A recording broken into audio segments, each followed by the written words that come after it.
Hi everyone, Lee here. It's been a while since I've made a video.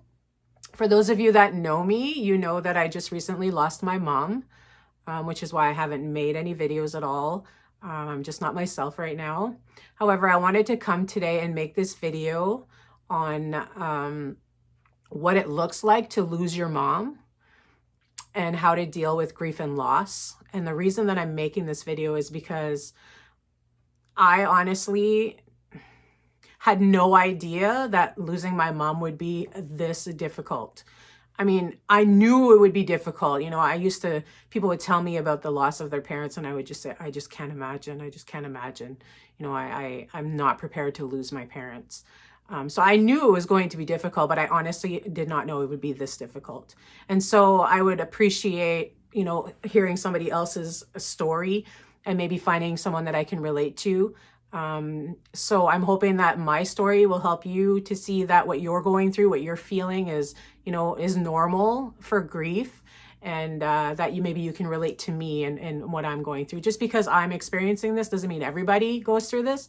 However, I wanted to share what I've been going through since my mom passed away.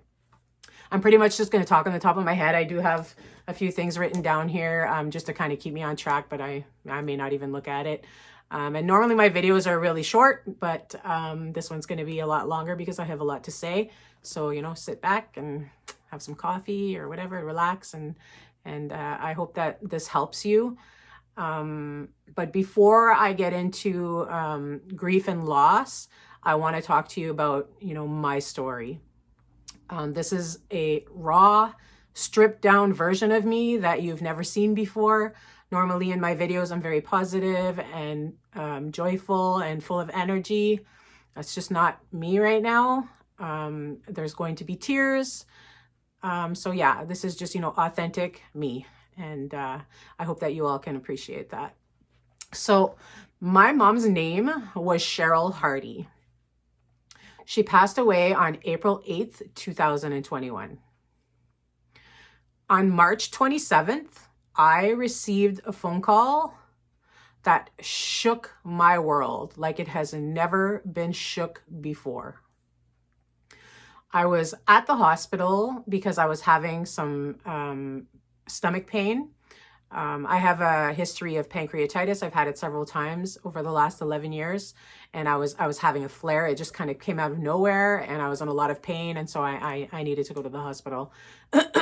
And thinking back, I think that I was feeling that something was wrong. I feel like, you know, you have this bond with your mom when you're a woman. I think that you just have this natural bond with your mom. And it's like my body knew that something was off, but that's just my intuition right now.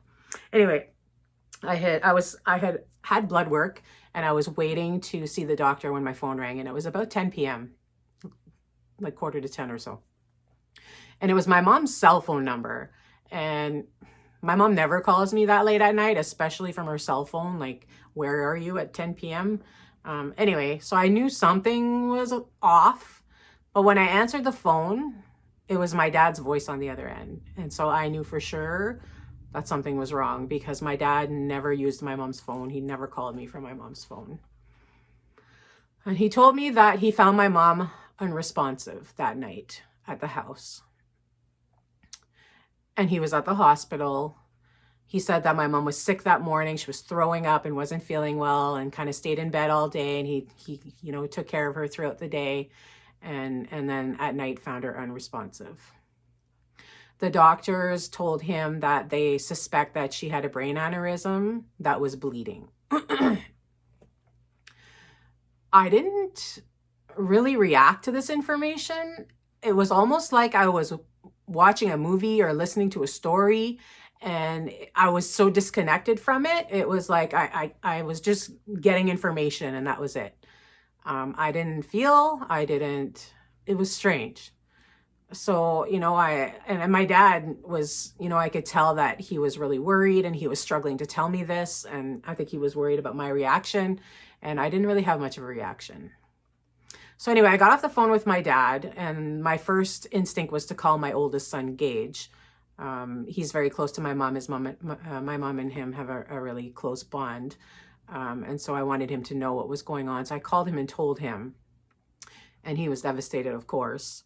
And then I got off the phone with him, and then I went to the front desk and I told the girl that was working, I asked her, I said, like, when will I be able to see the doctor? I just got a phone call that my mom was unresponsive and I'm kind of freaking out. I don't know what to do here. Like, I need to see the doctor.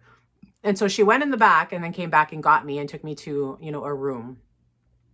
And when I got to the room, the doctor was just arriving and I was shaking uncontrollably, like shivering, freezing cold, really nauseous. And just, I think I was having like a panic attack because I was in shock. So it took, about 15 minutes for me to finally, feel that, okay, something's really wrong here. Like, my mom is not good. And so I'm really grateful that I was at the hospital when this happened, because I was in complete shock. I almost fainted. The doctor gave me some meds and calmed me down. They gave me a warm blanket and I was able to relax for a little bit. And then, I did have pancreatitis and the doctor wanted me to admit me to the hospital, but I mean, I couldn't be admitted to the hospital. My mom was in the hospital and I didn't know what was going on. And I had to make a move. I had to do something. So I ended up, I told the doctor, I'll stay for the night. So they let me stay in the ER overnight, just in a bed. I spent the night there. And, I tried to process what was happening. And then the next morning I went home. And then my dad called me to tell me that they had shipped my mom to Toronto because there was a brain surgeon there that could potentially help her. And so he was heading to Toronto. Because I was in such bad shape, I just was so sick, there's no way that I could travel to Toronto right now. I needed to take care of me, because if I didn't, I would just end up in the hospital there with my mom. So I had to take a couple days, as difficult as it was, to try to recover before I could head there. Did I pray that night? Let me tell you. So my sister and my dad headed over there. And then a couple days later, I made my way over there. I traveled, I didn't sleep for those 2 days. I think I slept like maybe an hour or two, just crying constantly and just in a really bad. And again, I was not feeling well. So anyway, I headed to Toronto, and, I'm not going to go through all the details because I could be talking all day about it. But we, because of COVID, we weren't allowed to see my mom, my sister and I. It was only one person that could go, and of course that would be my dad, because, it's his wife, and he needed to be there with her. So he was going to the hospital, and he was only allowed to see her for 3 hours a day, 3 days a week. It's just ridiculous. My mom is laying in a hospital bed, fighting for her life, probably not going to make it through. And my dad could only see her for 3 hours a day, 3 days a week. And when somebody's in that kind of state, they need their family. Sometimes your family's voice and touch can pull you through whatever it is that you're going through. So it's just, anyway, I don't even want to get started on that. And so my dad was going to visit my mom. And then because my mom was in such critical condition, they finally allowed my sister and I to go after being in Toronto, a couple days. They allowed us one visit. So when we were headed to the hospital, I had the worst anxiety that you could ever imagine walking to the hospital. I wanted to throw up. My stomach was in knots. My heart was racing. I was so scared of what I was about to, walk into. When we arrived at the hospital, we went into the elevator and got up to the top floor, and she was staying obviously in, critical care. It was the neurological critical care. And, it's not a nice place. There are people who are really sick there. I felt like I was dreaming, or I was in a movie or something, walking in there about to see my mom. I still have a hard time processing that this actually happened. But anyway, we got in there and we had to put some gowns on and a mask, and we had a shield and everything because of COVID, and my mom had a fever. So we had to protect ourselves and protect my mom. So walking in there, they moved the curtain over, and there was my mom laying in a bed hooked up to machines that were breathing for her. And she wasn't there, you know, she was already gone. To see your mom in that state, you know, the woman who's always been strong, you know, always helped you get through stuff. You know, she was tough through everything. I've seen my mom go through so much. And to see her like that, I can't even put into words what I was feeling. And I remember walking over to her and grabbing her hand and just telling her that I'm here and I love you, and to, you know, hang on and fight. We had so many people praying for her. You know, my mom was part of a church in Iroquois Falls and had, you know, a huge church family that loved her so much. And when they heard about what happened to my mom, they were all praying. Everybody was praying so hard for her. And I let her know that, you know, that all the people that were praying for her. We spent a few hours there. And then we had to leave. And went back to the hotel. Through this process, you know, the doctor said that the MRI showed that my mom had a stroke because of the bleed in her brain. And he didn't know the extent of the damage. They had no idea how she was neurologically. They had to sedate her because every time they would try to take her off sedation, her brain pressure would get really high and she would become unstable and she couldn't breathe and she was fighting the tube. And so they had to keep her sedated. And as long as she was sedated, they couldn't assess her neurologically. And so we didn't know what kind of state my mom was in.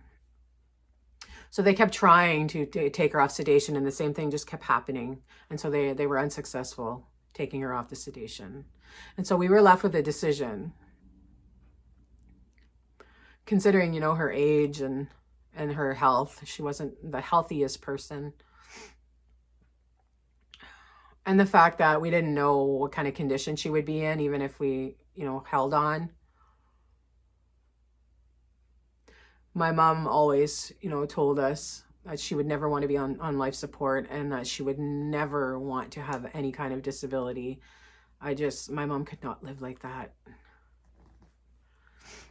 And so on the 12th day, we went to visit her again. 12 days she had been unresponsive and on life support, and they've tried. And when we went to see her on that last day, she was not doing well. You know, her breathing was just very deep, and her body was kind of moving a little bit as she breathed. And it was just, we just knew that we needed to let her go. And so we told the doctors that night that we wanted to have a meeting the next morning to discuss, you know, what our next move would be. And so on the 13th day, on April 8th, my dad, my sister, and I went to the hospital, and we went into this room with the doctor and the nurse. It was a gloomy day. And again, I felt like I was dreaming in this room. Like I had to keep telling myself, like, this is actually happening. This is actually happening right now. Like, you're about to decide your mom's fate. Like, it's something that happens to other people. You know, you never think that this is going to happen to you. And so we told the doctor that it was time and that we needed to let her go. And the doctor told us that we were making the right decision because he said, best case scenario, your mom will have a disability. So that was the best case scenario. And there's no way that we wanted to put our mom in that position. So we knew that we were making the right decision. As difficult as it was for us, you know, it would have been selfish to keep her on life support, you know, just to keep her around. We just couldn't think about ourselves in that moment. And so the doctor told us, you know, once they take the tube out, it could take minutes or hours or days for her to pass. And he didn't tell us anything else, and we didn't ask any questions. Now, I'm an educated woman and I'm pretty intelligent. I don't know why I didn't foresee what was about to happen, but I didn't. Nothing could have prepared me for what was about to happen. Before we took my mom off life support, I asked my dad and my sister to give me a few minutes alone with her so I could talk to her, just say the things that I want to say, you know, before she goes.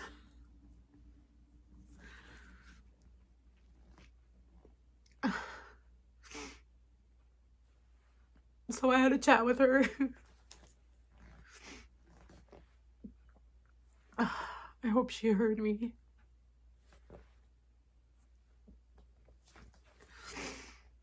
When they were taking the tube out, we had to leave the room. And when they were done, they let us back in.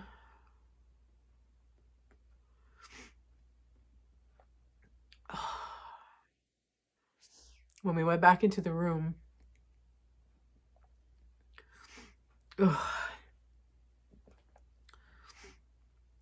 her body was bouncing up and down in the bed, trying to breathe. And the sound that was coming out of her still haunts me. This crackling, loud snoring, like fighting to breathe, was the most traumatizing thing I have ever seen in my life.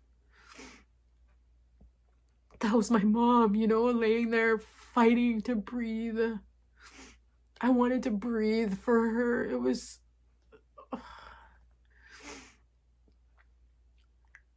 I knew in that moment that I had no control over anything, you know.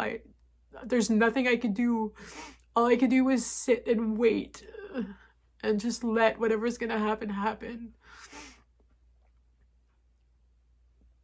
And I remember looking at her, and I'm in my 40s, and in that moment I felt like a child. I turned around and I covered my ears, and I was just, I remember telling my dad, I can't, Dad, I can't. You know, and my dad was like, you don't have to leave, you can leave. And I remember just running out of there. I didn't even know where I was going. I just ran. And I went into the hallway, and I sat against the wall, and I covered my ears with my hands, and I kind of tried to go into fetal position. And I was rocking back and forth, and I was trying to just forget what was happening and trying to ignore it. I felt like a little kid right now who needed, you know, her mom, and I was so scared. I just didn't want to accept that this was actually happening, you know. It was too much. My world was like it was crashing down on me, and there's nothing I could do about it. It's one of the worst feelings in the world to feel helpless like that.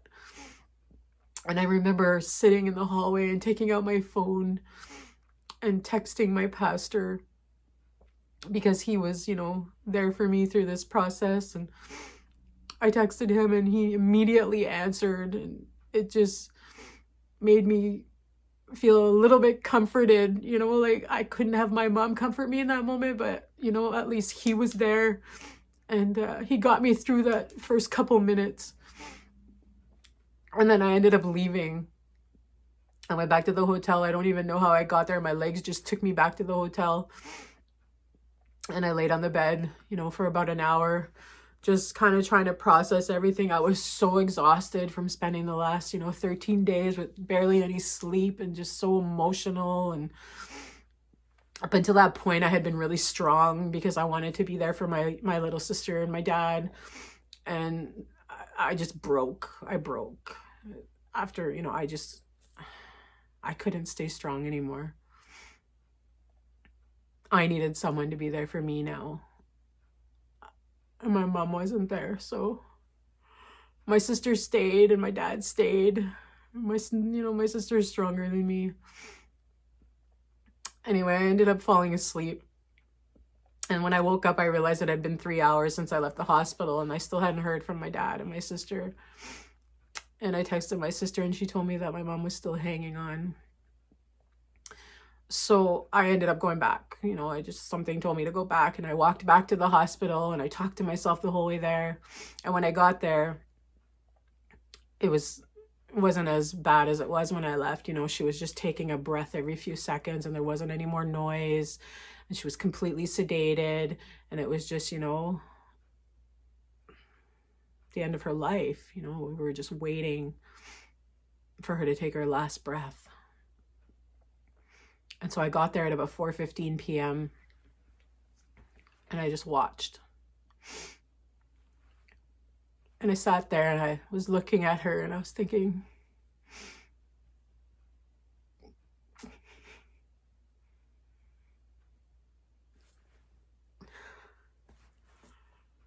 I'm about to lose my mom.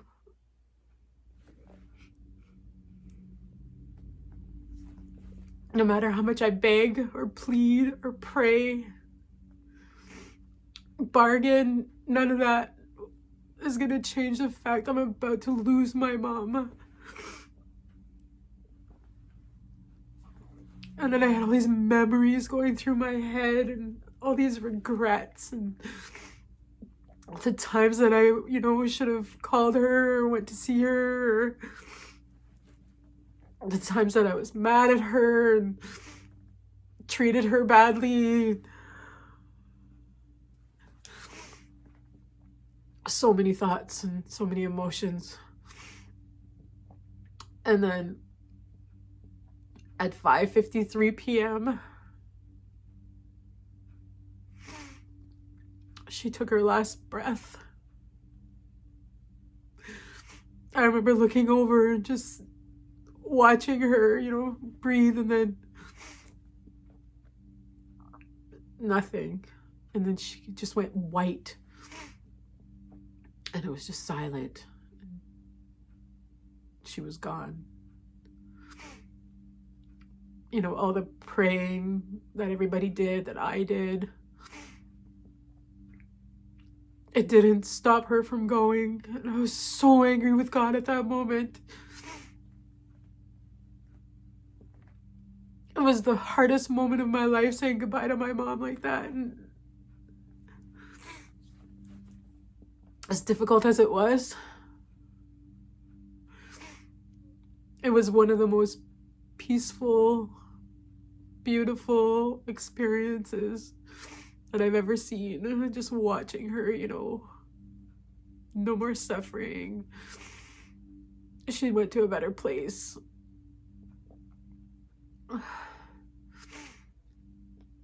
We cried, we kissed her. And then my dad and my sister and I left without my mom. And that was our new reality. We were going to have to live without my mom now. Whew, okay. One of the best pieces of advice I can give someone who is grieving is tell your story. Tell it again and again and again. It feels good to share and to talk about it and get it out. So I think that's one of the most important things that can help you through grieving is talk about it, tell your story. I've shared my story so many times with people, and I really feel like it just helps me get through. So I want to talk about, the first couple weeks after, losing my mom, what I experienced, what I felt, because I honestly didn't know that I was going to feel this. Okay. So because it was so unexpected, it was a shock, for my sister, my dad, and I. We were all like in complete shock. Everybody was in shock. And when something happens so quickly like that, your brain doesn't know how to process it. And so I saw it with my own two eyes. I watched her take her last breath, and I knew that she was gone, but my brain didn't. I couldn't wrap my brain around any of it. It was like, did that really just happen? Like I just took my mom off life support and she's gone. Just like that, it's like somebody came and just took her out of my life and she's just gone. And you feel like this doesn't happen to me. This happens to other people, you know? And so I was in complete shock. I was in shock. And I remember driving home from Toronto the next day, just thinking about everything and just not being able to process what happened. I wasn't ready to process it. And so that's the initial, feeling when you lose your mom like that, is just shock, complete shock. Now, when my mom ended up in the hospital and everybody got word of it, we had a lot of people that were reaching out to us and supporting us and, showing us a lot of love. And people that I barely talked to would reach out to me and, tell me how they're praying for my mom and that they're praying for me and my sister and my dad and my whole family, and how if I need anything, to let them know that they'll be there. And it was just mind-blowing and humbling how many people were reaching out to support us. And at the other end of the spectrum too, some people that I thought I was close to, that I thought were friends of mine, didn't show up. Barely said anything to me, which again was kind of not expected, but some people don't deal with death well. And so that's one thing that you'll notice when you lose someone. And so when you have all this support, you feel like, you're part of a community, and these people are like holding you up when you're really struggling to stand on your own.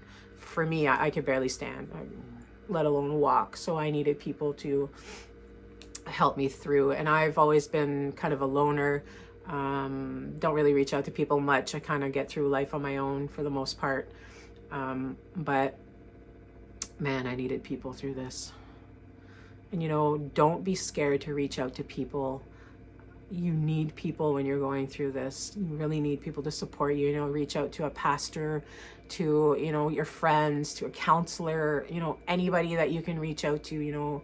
I think it's important to talk and to let people help you through this. The first couple of weeks after my mom died, I was so focused on getting through the next day, preparing for the funeral. I did the eulogy at my mom's funeral. So, writing the eulogy, you're so busy, preparing things, and also like taking care of my mom's things. You have to cancel, all of her credit cards and her driver's license and her insurance. And you have to, file for the life insurance. And there's just so much to do that you're not really sitting in your grief too much, even though you're grieving a lot. Like the nighttime was really hard for me. When everything would settle down at night, around midnight, 1 a.m., I would be in bed and just overwhelmed with sadness and anxiety and panic. And that's when all the thoughts would come. And it was like the worst time for me. And of course I couldn't sleep. I was up all night, and I literally went weeks where I was only sleeping 2 to 3 hours a night. I don't even know how I was functioning at that point. And I wasn't eating. I lost a bunch of weight, and I was like a shell of myself. I was like a dish rag.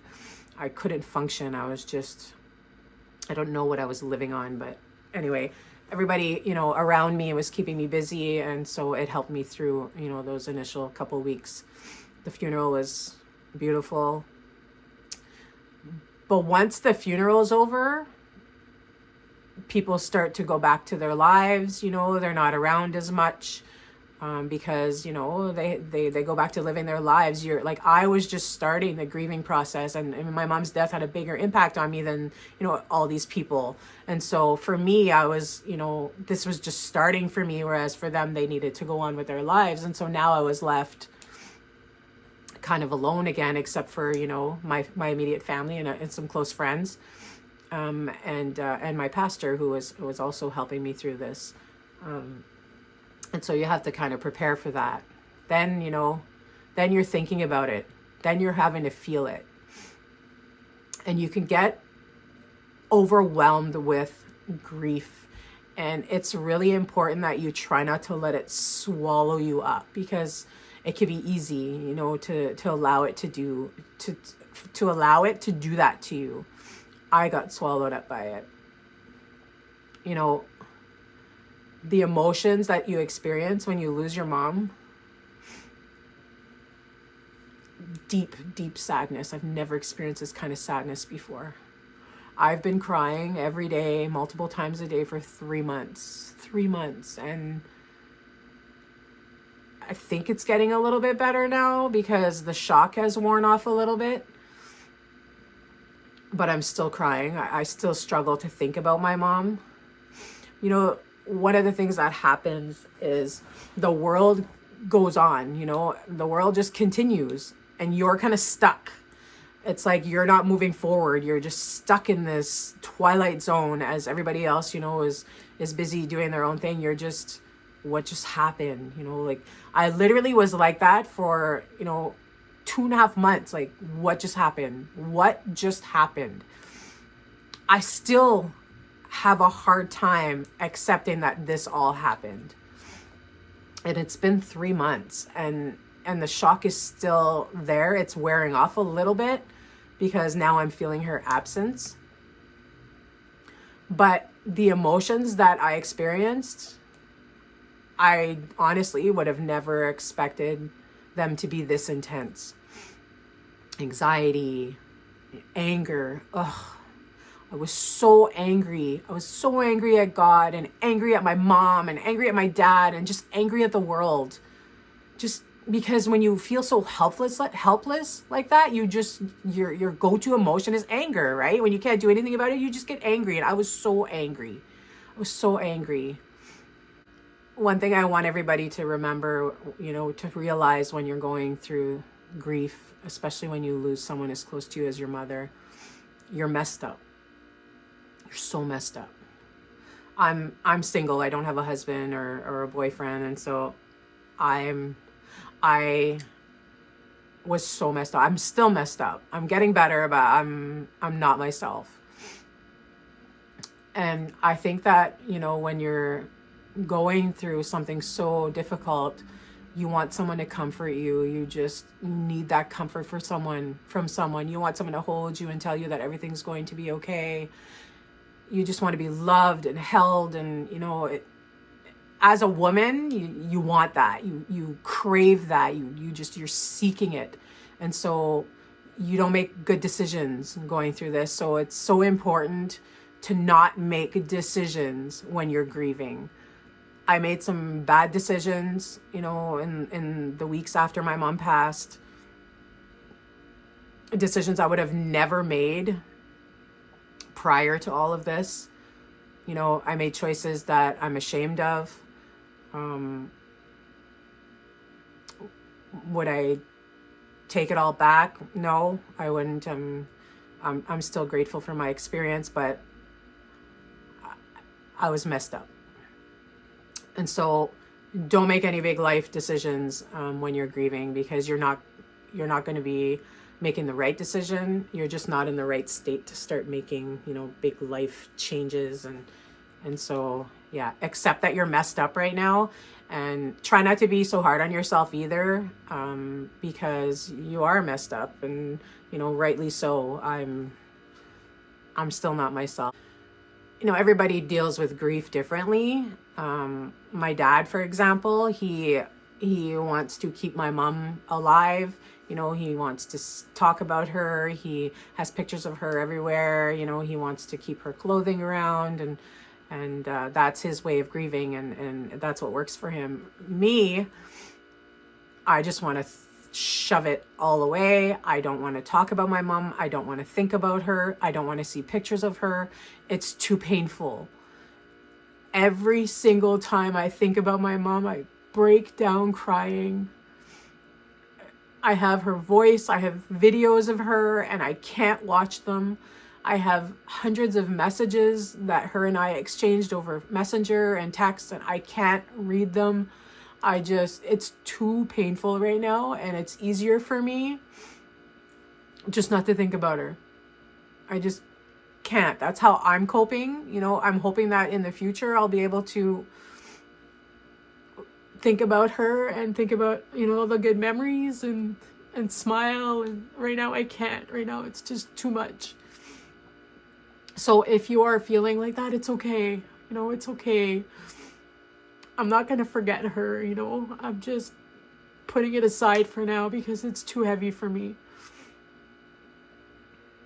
I know that one day I'll be able to look at her and love her again and just remember all the good times.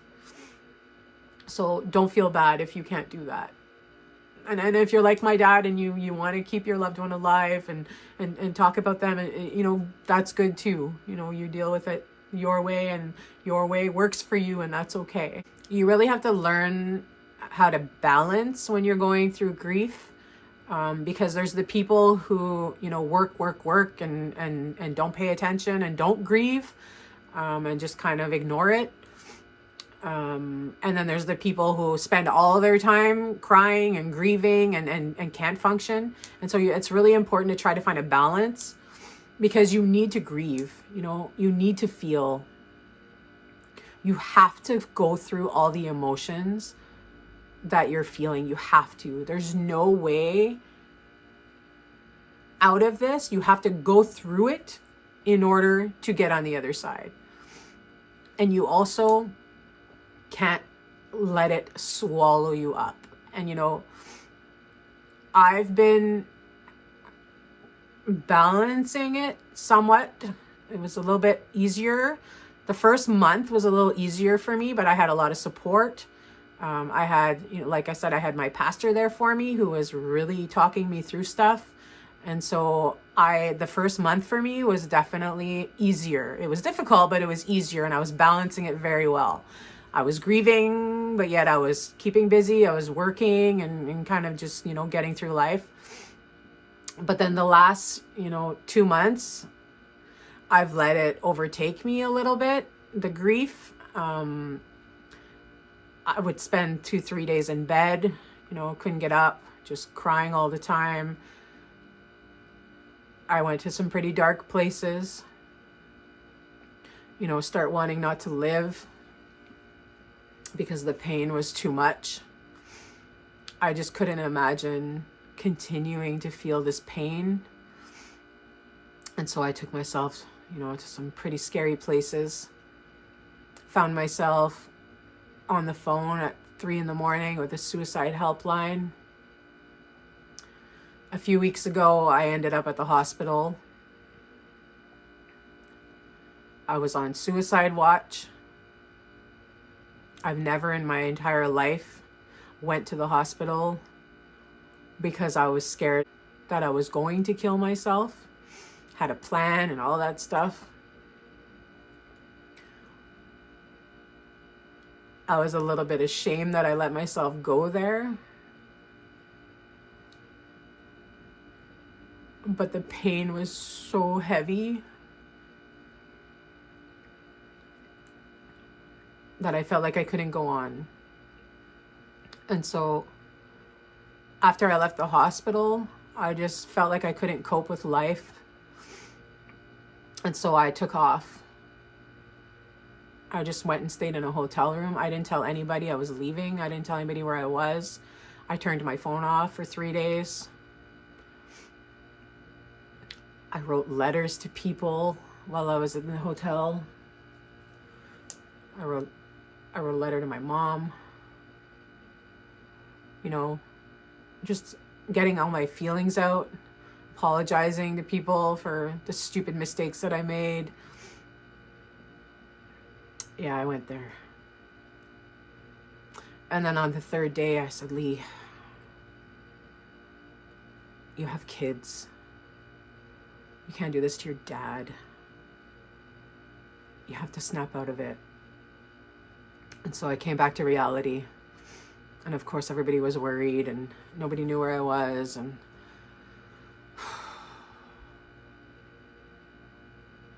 I'm glad that I did that, though I needed that. I needed to get away. I needed to get inside of myself, and I needed to just figure out what I was feeling and getting past some of the, you know, the stupid stuff that I did after my mom passed away. So one of the things that sometimes happens too when you go through something traumatic like I did is you get a little bit of PTSD. I know I experienced that. you know, the sounds that I heard from my mom when they took her off life support, and watching her body jump around and stuff, I was having like really bad flashbacks about that at nighttime.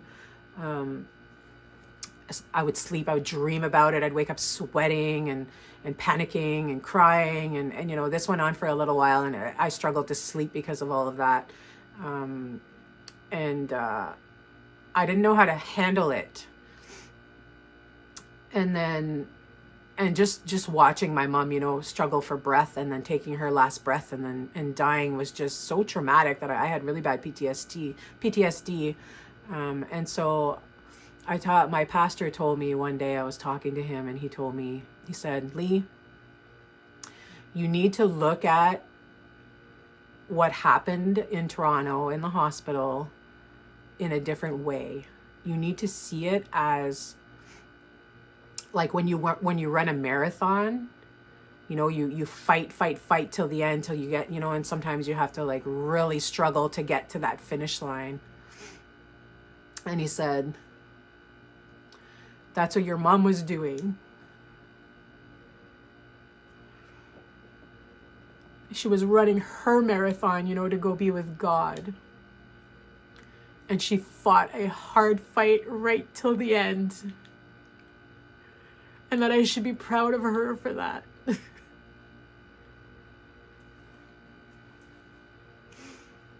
And when he told me that, it made me look at it a little bit differently. And although it was still difficult, I was able to let that go a little bit, and I didn't have any more PTSD. And so when you can look at things in a different perspective sometimes, it can really help you. One of the things that happened to me through this process is I was saved. You know, I grew up Catholic. I read the Bible. I knew all about Jesus and his disciples and God and all of that, and Moses, and, you know, I grew up knowing all of that. I didn't care much, and I definitely was not saved. My mom was saved last year.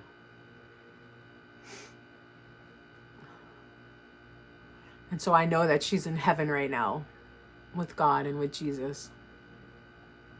And I learned all this through her church family and through, you know, my pastor, and realized that if I want to see my mom again, then I need to, you know, let the Lord into my heart. And then I was saved. And so I'm going to see my mom again one day. And even though I'm still angry with God, I know that there's a purpose through all of this. There's a purpose for everything in life. And, you know, there have been a lot of blessings since my mom's been gone. My sister and I now have a relationship when we didn't prior to all of this.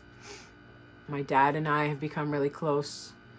My dad's a changed man. He's the most humble, loving, caring, nurturing man I have ever seen in my life. And that wasn't my dad prior to all of this. He was angry and serious and bitter, and so that's a blessing. I'm finding myself through all of this. I'm becoming a better mother, a better person.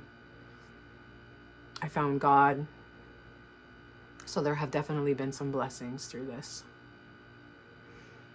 And I think it's important to see that, to try and find blessings out of something so tragic.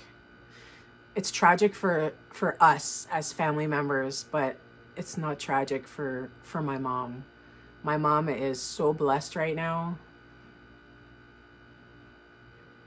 She's dancing. So some of the things that I find a little bit helpful through all of this is journaling. I find that writing your feelings out on paper, so helpful. You know, get angry when you write, cry, happy, sad, whatever it is that you feel, put it all out there on paper, and it feels so good to get it out. Tell your story, write your story out as many times as you can in as much detail as you want. I do that often, and I find it so helpful. Reach out to people, talk to your friends, you know, eat junk food if you want to, if it makes you feel good. I've gained a few pounds the last month or so because I've been eating too much sugar, but hey, that's what makes me feel good right now. I'm just going to accept that I like sugar right now. I really enjoy listening to Christian music. I find that it moves me. And so I find it really helps me to connect with my mom and with God, and it just makes, and to connect with my faith, and it just makes me feel so good. So I think Christian music, so powerful. I can in the description below, I'll link some of my favorite songs that really move me, that help me get through some of the hard days. Keep busy, you know, as much as you can, but don't just use it as a distraction. Try to get back to your regular life, but take time off when you need it. I've taken some time off from work here and there, and I'm grateful, and I'm going to take a little bit more time off. Rest when you can. Try to get some sleep, because honestly, the last 3 months, sleep has been very difficult for me. I'm exhausted. Clearly, I look kind of tired. So try to rest as much as you can. Spend time with family and friends. You know, try to take on new activities. I'm supposed to start playing baseball. I haven't decided yet if I'm going to, but I signed up. I don't know if I'm quite ready yet, but I think it's good to get out there and do some activities. I run as well, and I find that very helpful. I haven't ran in a few weeks now because I've been so low, which is when I should be running. But exercise, so good, you know, it gets your endorphins going, and it just makes you feel good. And so I think it's important to try to stay active, and just be easy on yourself, and don't put a time limit on your grief. You know, when you're ready, you're ready. You'll be ready. Don't feel bad if you're still crying and you're still... it's been 3 months for me, and I'm still learning how to be able to live without my mom. And I'm not even close to being okay. I'm not. And it's okay to not be okay. I think a lot of people struggle with that. It is okay to not be okay. You've been through a lot, and it's okay. So it's okay to accept that you're not okay. I joined a grief group as well, which I find sometimes helpful, to be able to share with other people and just to talk about it. And I will be seeing a grief therapist as well. I have an appointment in a couple of weeks, which I'm looking forward to, you know, talking through all my emotions, because, you know, your emotions can really overpower you through all of this. So I think it's good to see a therapist. I would recommend it to anyone who's going through this. Reach out to God. You know, I should be preaching to myself right now, because I haven't been reaching out to him lately. I've been